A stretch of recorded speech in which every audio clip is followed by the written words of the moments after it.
السلام علیکم محترم ناظرین کرام، میں آپ کو خوش آمدید کہتا ہوں اپنے چینل پہ۔ پنجاب کا نام پنجاب کا پڑا۔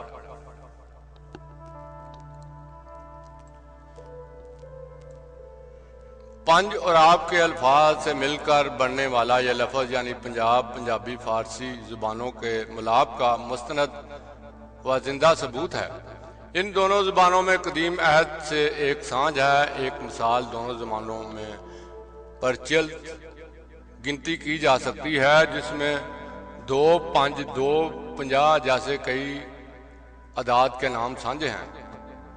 اس سانجے سلسلے کو مشہور عبقری GW لائنز نے پنجاب کے بارے میں لکھی اپنی مشہور رپورٹ نما کتاب پنجاب میں مقامی تعلیم فارسی پنجابی سلسلہ لکھا ہے۔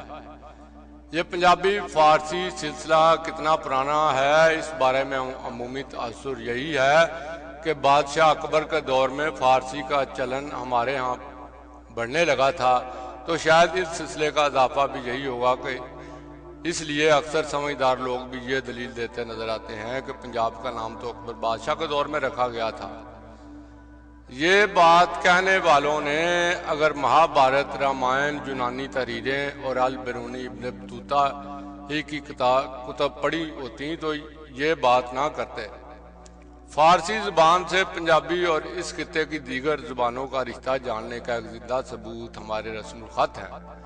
حقیقت یہ ہے ہڑپائی تہذیب، جسے اب وادی سندھ کی تہذیب کہا جانے لگا ہے، خصوصاً گندھارا سے نکلنے والی تحریروں میں قدیم فارسی اور خروشی رسم الخط سے تعلق صدیوں پرانا ہے۔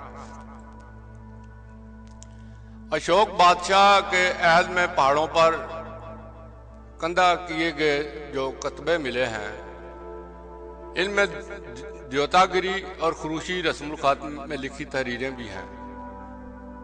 پروفیسر دانی سمیت بہت سے دانشوروں نے گندھارا تہذیب کے قبل از مسیح زمانے میں خروشی رسم الخط کی موجودگی کے واضح اشارے کیے، جو دائیں سے بائیں لکھا جاتا تھا۔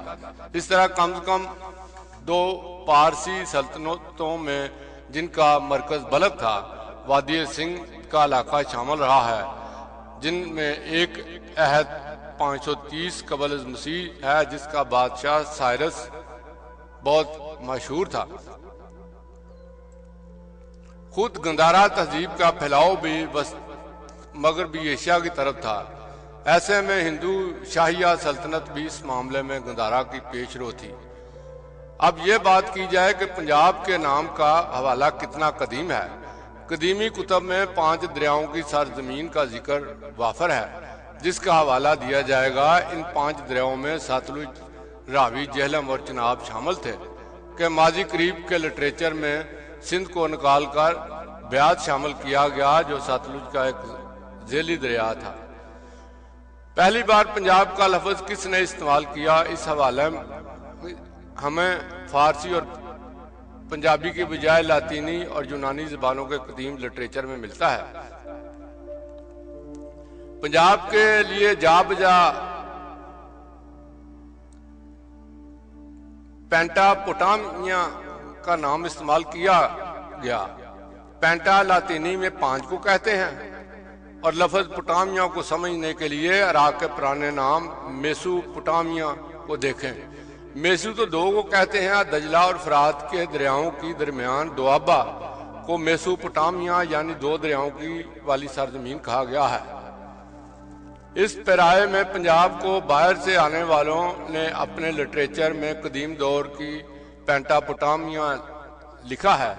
پنجاب کے اپنے لوگ اسے پنجند یعنی 5 ندیوں کی سرزمین کہتے تھے۔ اچ شریف کے نزدیک پنجند کا مقام اسی ماضی کی یادگار ہے۔ لفظ پینٹا پوٹامیا کا بڑا حوالہ سکندر کے زمانے کا ہے، جب میکس تھی نامی سیاہ مورخ ہمارے علاقوں میں آیا۔ اس نے انڈیکا کتاب لکھی تھی۔ یہ کتاب اب نہیں ملتی، مگر اس کے بعد آنے والے یونانی لکھاریوں نے کافی کام کیا، جن میں سب سے مستند لوئس اریانوس ہے، جس کی 2 صدی میں لکھی کتاب کو سکندر کی مہموں کے حوالے سے اولین بچی ہوئی کتب میں شمار کیا جاتا ہے۔ انڈیکا کا حوالہ بہت سے یونانی دانشوروں نے دیا ہے، جس میں ڈیوڈورس،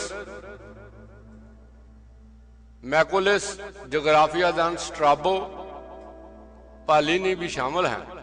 انڈیکا نامی کتاب کا حوالہ دے کر یہ بات لکھی گئی ہے کہ میگستھیں پینٹاپوٹامیا کے راستے انڈیا آیا اور قدیمی پٹنہ یعنی پاٹلی پتر تک گئے، جہاں اس زمانے میں چندر گپت موریہ کا راج تھا۔ پینٹاپوٹامیا کا دوسرا مستند حوالہ اس اینگلو انڈین ڈکشنری میں آیا، جس کو ہنری ایبل اور اے سی بورنیل نے تیار کیا تھا، جس کا مقصد انگریز افسروں کو مقامی تاریخ، کلچر، روایات، اہم معلومات سے آگاہ کرنا تھا۔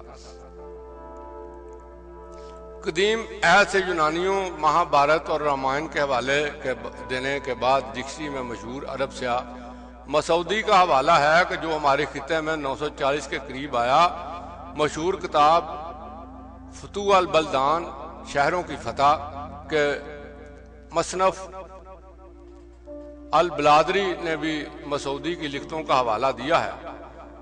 مسعودی کی لکھت کے صفحے 377 میں 5 دریاؤں کی سرزمین کا ذکر ہے۔ اگلا حوالہ 1020 کا ہے اور اس بار البرونی کی کتاب کا حوالہ ہے، جس نے پانجند کا ذکر کیا ہے۔ اس کے بعد 1300 کا ذکر ہے، جس میں حوالہ صاحب کی کتاب ہے، جس نے پنجاب کا لفظ بھی لکھا ہے۔ اگلا حوالہ سن 1333 کا ہے، لکھاری ہے مشہور سیاح ابن بطوطہ۔ مراکش میں پیدا ہونے والے اس دانشور نے نہ صرف پنجاب کا نام لکھا ہے بلکہ اس کے آگے پنجاب کا مطلب 5 دریاؤں کی سرزمین بھی درج ہے اور دریاؤں کے نام بھی۔ اگلا حوالہ امیر تیمور کا ہے، جو سن 1398 میں اس طرف آیا۔ اس نے بھی لفظ پنجاب استعمال کیا ہے۔ اس کے بعد پنجاب کے حوالے مغل اور اس کے دور کے ہیں، کیونکہ یہاں بات یہی ہو رہی ہے کہ اکبر بادشاہ سے قبل لفظ پنجاب استعمال ہوا تھا یا نہیں، اس لیے یہاں صرف وہی حوالے لکھے گئے ہیں جو مغل دور سے پہلے کے ہیں۔ اس 5 دریاؤں کی سرزمین کو آج کی قوم پرستیوں کی نظر سے سمجھنے سے اکثر دانشور مخمصے کا شکار ہو جاتے ہیں۔ میگستھیں کی انڈیکا، مہابھارت، رامائن، المسعودی اور البرونی سے ابن بطوطہ تک پینٹاپوٹامیا اور پانجند کا ذکر تو کوئی مٹا نہیں سکتا۔ جب ابن بطوطہ غزنی سے ہوتا ہوا ہشت نگر پہنچا تو اس نے لکھا ہے کہ اب ترکمانوں کا وطن میں پیچھے چھوڑ آیا ہوں اور ایک نئے خطہ میں داخل ہو رہا ہوں۔ یہی نہیں بلکہ ٹھٹھا سے آگے سمندر کنارے لاہوری بندر اور اس کے ارد گرد پھیلے شہر میں تو اس نے 5 دن گزارے۔ مذکورہ تمام 5 دریاؤں کی سرزمین کی کہانی بتا رہے ہیں۔ اگر ہم اب بھی اسے اکبر کی عہد تک محدود کرنے کی صحیح کریں تو اس میں کسی اور کا کوئی قصور نہیں ہے۔